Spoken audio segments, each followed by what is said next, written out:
Senator Bongbong, let's go to the West Philippine Sea. Oh. Pag-usapan natin ito.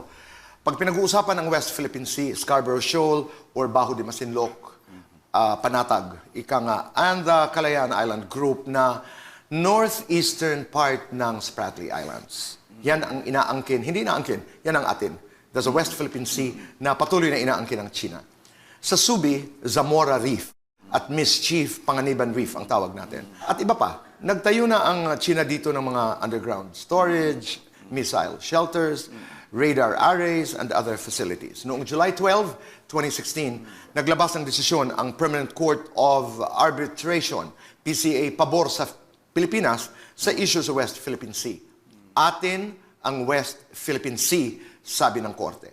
Pero patuloy pa rin na inaangkin ito ng China. Tuloy din tayo sa pag-file ng mga diplomatic protests.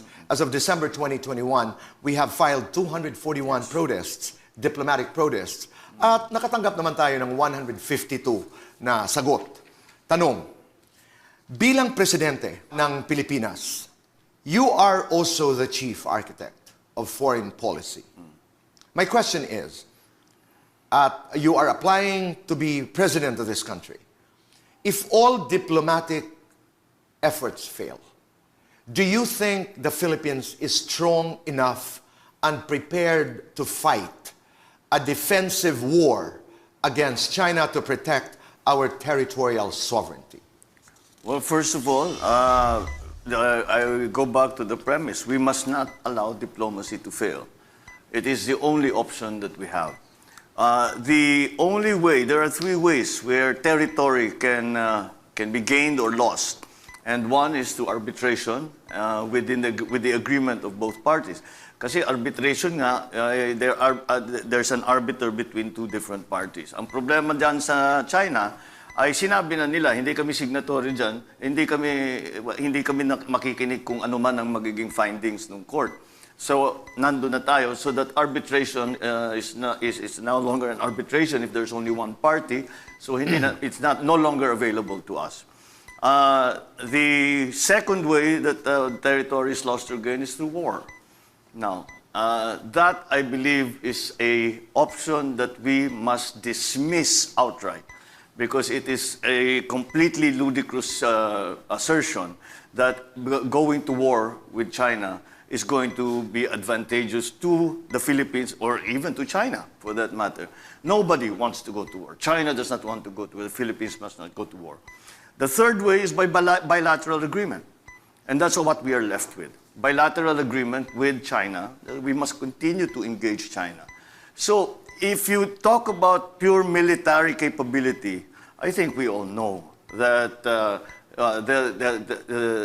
to compare the military capability of the Philippines, even if we are building up and we are modernizing our AFP, malayong-malayo talaga tayo sa China when it comes to men and material and capability to fight a shooting war. So, wag na nating pag-usapan yun dahil hindi talaga option yun. We must continue to engage the Chinese.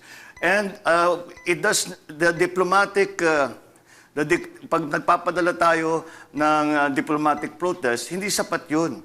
We have to still continue to try and engage them in all many ways. I always use the example of the United States and China. Maalala ninyo, naging malapit ang nagkaroon ng diplomatic relations ang China at saka ang United States. Nagsimula ang usapan sa ping-pong. Sino naman may akala doon manggagaling yung solusyon? Kaya't subukan natin lahat ng paraan. Yung mga negosyanteng Chinese na may pamilya pa sa China, sabihin naman nila, baka matulungan nyo naman kami dito para baka maayos natin ito. Yung unahin natin, yung maliit lang na bagay, yung mga fisherman na hindi pinapapasok, yung mga mangingisda natin na siguro 100 taong na nangingisda doon, ngayon hindi na sila pwedeng pumasok. Unahin na muna natin yun. Yung kayang-kaya naman siguro na natin kausapin ng China, pabayaan nyo sila. Senator Bong, tuloy-tuloy ang ating diplomasya. I mean, diplomatic, because you said diplomacy must not fail. Pero paano ka makikipag-negotiate sa bayang China na nakikipag-usap ka, halimbawa, pero hindi ka naman siniseryoso? I'll go to the point of the US and China, the ping-pong diplomacy. That's fine. But you know, China and the United States of America are on equal footing. Those are both superpowers. This is the Philippines and China. Maliit na bayan. Hindi tayo siniseryoso. Nakikipag-usap tayo, pero patuloy naman ang kanilang pagbibuild ng mga structures sa West Philippine Sea. So how do you continue diplomacy? I think that we must engage. There is no other way. Anong ibang mga solusyon? Sasabihin natin, yung United States, pumasok uli kayo dito sa Pilipinas, kayo mag-defend sa atin. Hindi na pwede yun. Hindi na, kasi kung minsan... Pero malaki ang interest nila sa South China Sea. Malaki talaga ang interest nila sa South China Sea. That's about over $5 trillion that pass through. But we have to get past the old thinking ng Cold War na meron tinatawag na spheres of influence. Yeah. Bawat bansa namimili sa US kami, sa Soviet Union kami. Hindi na ganun ngayon.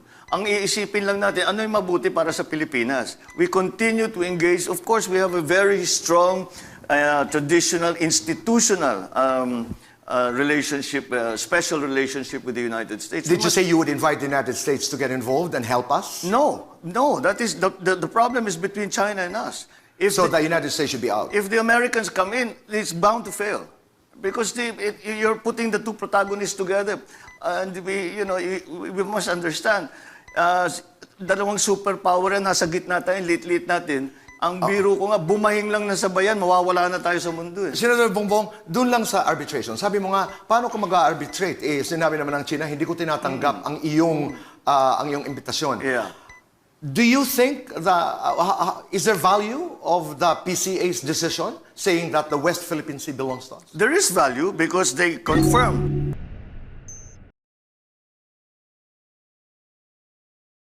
Let's talk about, Mayor ISKO, the West Philippine Sea. Pag-usapan natin to dahil pinag-uusapan ng West Philippine Sea, pinag-uusapan natin ang ang Scarborough Shoal at ang bahagi ng Spratly Islands. Specifically the Kalayaan Island Group. Itong mga lugar na ito ay inaangkin ng China. Sabi ng China, amin ito. Sa Subi, ang tawag natin Zamora Reef. At Mischief, ang tawag naman natin ay Panganiban Reef at iba pa. Nagtayo na dito ang China ng mga hangars, underground storage, missile shelters, radar arrays, and other facilities. Noong July 12, 2016, naglabas ng desisyon ang Permanent Court of Arbitration, PCA, pabor sa Pilipinas sa issue sa West Philippine Sea. Sabi ng korte, atin sa Pilipinas ang West Philippine Sea. Pero patuloy pa rin na inaangkin ito ng China. Tuloy din tayo sa pagfa-file ng mga diplomatic protests. As of December 2021, we have filed about 241 diplomatic protests. Sinasagot naman tayo ng China. 152 responses mula sa China. Ang aking tanong, as President of the Philippines, you are also the chief architect of foreign policy. Exactly. If all diplomatic efforts fail, bilang Presidente, do you think the Philippines is strong enough and prepared to fight a defensive war against China to protect our territorial sovereignty? Militarily, no. We know that already. But I do believe in a civilized world, in a civilized time, we are guided by law and order. In fact, that's why we are participants of international organizations like United Nations. And in this case, the law of the sea. The court in Hague decided in our favor. It's ours, no question. Historically, it's ours. Under the the Velarde map, no? The 1737 map, I don't know the specific year, it's ours. Then technically, it's ours. We are a signatory. Other countries are signatories in that. Then those countries that are signatories in the law of the sea, then must come together and help us. Because the sauce for the gander is the sauce for the goose. Pag sila'y nangangailangan, tayo'y hinihingan. Din natin ang ating tungkulin sa mga pinirmahan nating kontrata, pinirmahan nating mga agreement. They should come. Now, internally, then that's why I will appoint national defense. For the first time in history, if I'm not mistaken, first time, ang chief ko ay Navy. Why? Because we are an archipelagic country. And a good thing for us, there's no disturbance in the eastern board. But the western board, from Apari to Hulo, there is challenges there. Smuggling, and the West Philippine Sea. Now, I'll try to be sensible with China. We will be fearless in dealing with West Philippine Sea. We are. At the same time, we will be fair in terms of trade with other countries. That includes China. We must coexist in economic relationship. But we will always be loyal to the Filipino people. And that is what I'm gonna do. Kung ano nakuha mo, diyan ka muna, Brad. Huwag ka muna magpalaki. Baka naman magkasubuan tayo. But historically, we were occupied by superpowers. We excel. Okay. Nanaig tayo. But point blank, militarily, we cannot go now. But other countries, strong nations, militarily, meron tayong partnership sa kanila. Meron tayong relationship sa kanila. Meron tayong agreement sa kanila. They should come and help us. That's where and now, and this is high time for us to show proof of their word and their relationship towards us. Maraming interesado sa South China Sea dahil about 5.3 trillion worth of shipborne trade dumadaan dito. Kaya America, Australia, etc. I think that's knowledge available to all of us. Yung liit naman ng bayan, I'd just like to make reference. I'm not saying I'm for war, but in 1979, Vietnam fought a bloody war, not about the West, that's South China Sea, but about border. Yes. Ang akin lamang, Mayor Isko, ay, okay, sinabi ng tribunal, halimbawa, sa Pilipinas yan, di naman nakikinig ang China eh. Inimbitahan to be part of the arbitration, tinanggihan naman nila because the complaint is infirm, the allegations are not true, at saka hindi daw in-exhaust yung bilateral talks with China. Yun ang dahilan ng China. So, as we talk, sinasabi pa rin ng China, amin yun. So what do you do? Well, you keep on claiming it's yours. But as far as we're concerned, historically it's ours. And technically speaking, under existing rules and laws and agreements, it's ours. Favorably, binigyan tayo ng pabor doon sa desisyon. Ang ginagamit na ng China yung historic rights daw nila. Tayo naman ang ginagawa. 9 dash line, 19 what? Right. 1940s, then the Bilarde map, the Portuguese, the Dutch, the Spanish, ang ginagamit naman nating dahilan ay the United Nations Convention on the Law of the Sea na nagsasabing this is well within the 200 nautical miles from the outermost island of the Philippines. Pero sabi ng China, bilateral talks lang ako, ayoko ng arbitration. And that is my question to UN. What are you doing? Hindi nga, ang China nga umaatras eh. That's why, whether umatras So you will go to the United Nations and depend on the UN? You are part of it. You are a signatory. You are a member. Di ba? You agreed. Hindi po pwedeng palakihan tayo ng muscle dito. That's why I told you to buy. In a civilized world, in a civilized time, we are guided by law and order. But for now, my interest is makapangisda ang Pilipino ron. And I guarantee you that. Kahit nandoon sila, makakapangisda ang bawat Pilipino doon. That I guarantee to every Filipino.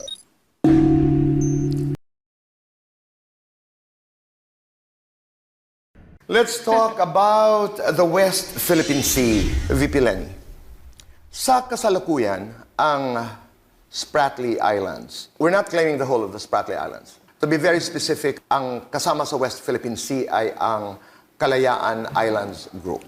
Okay?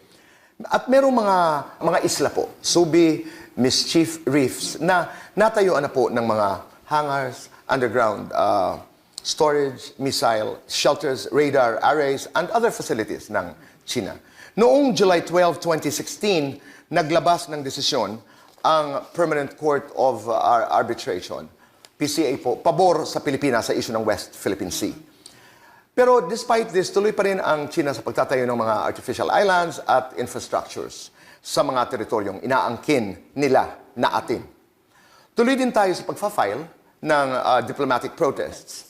As of December of 2021, we have filed 241 protests, diplomatic protests. Sinagot naman tayo ng China, 152 times. Tanong, dahil pag ikay pinalad na maging presidente, you will also be the chief architect of foreign policy. If all diplomatic efforts fail, bilang presidente, do you think VP Lenny, the Philippines is strong enough and prepared to fight a defensive war against China to protect our territorial sovereignty. Ako paniniwala ko, boy, hindi natin kailangan dumating sa puntong yon. Unang-una, meron tayong arbitral ruling na pabor sa atin. Ang pinakabuod ng arbitral ruling na yon, atin ang West Philippine Sea. Dahil atin yon, ipaglalaban natin yon. Pero having said that, ang laging punto, ang focus ng lahat na efforts, ano yung makakabuti sa best interest ng Pilipino, ano yung makakabuti sa best interest ng bansa. Hindi lang ito sovereignty, boy, pero kabuhayan ito eh. Kabuhayan ng ating mangingisda. Ngayon, dadating na tayo sa time na magkakaproblema tayo sa supply ng kuryente. Ito yung, di ba, yung resource na manggagaling dito sa West Philippine Sea. Parang ito yung sustainability natin as a country. So having said that, dapat pinaglalaban natin. Una, I am all for nurturing our very important relationship with China. Pero that relationship with China should be based on mutual respect and adherence to international law.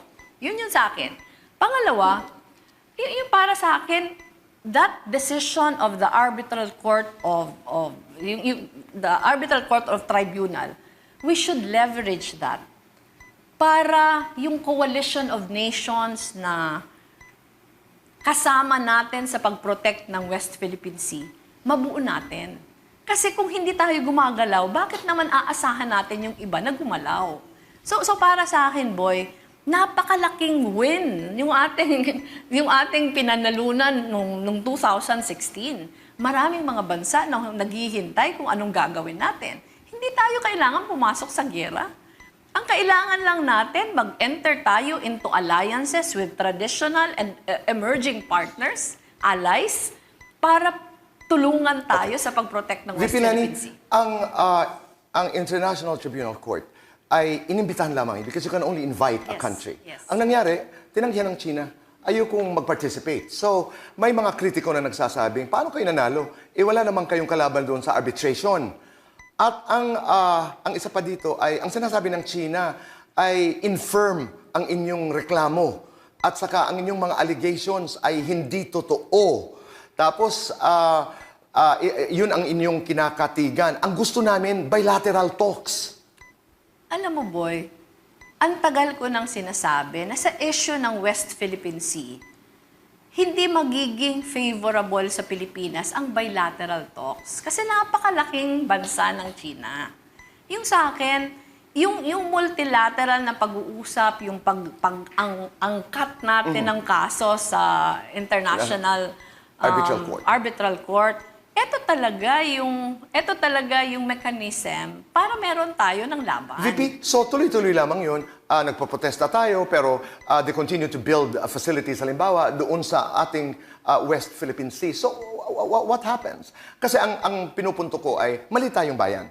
And I am also against war. Pero huwag natin kalimutan, 79, there was that bloody border war between China and Vietnam. So, minsan walang kinalaman ang laki ng bansa. Kung ang pinaglalaban ay sovereignty.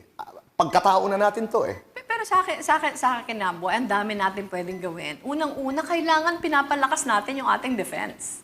Pinapalakas natin yung ating defense, naglalaan tayo ng pera para siguraduhin na yung kinakailangan natin para depensahan yung sarili natin ay kaya natin.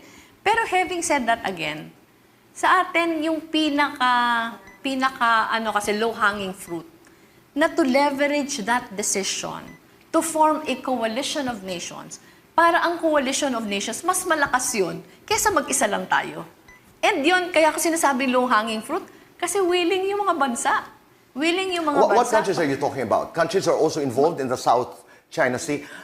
Napakalaga po ng South China Sea na diskusyon dahil over $5 trillion trade ang dumadaan dyan sa pathway na yun. Kaya nga, boy, kung nakikita mo ngayon, sino ba yung mga nag-i-interest? Aside from those directly affected. Kasi those directly affected nung mga... We're talking about Brunei, Malaysia, Indonesia, Vietnam. Vietnam, yes. Aside from that, kung nakikita mo ngayon, meron ng bagong koalisyon na mo. US, Australia. Dahil ito yung may mga negosyo na dumadaan. Oo.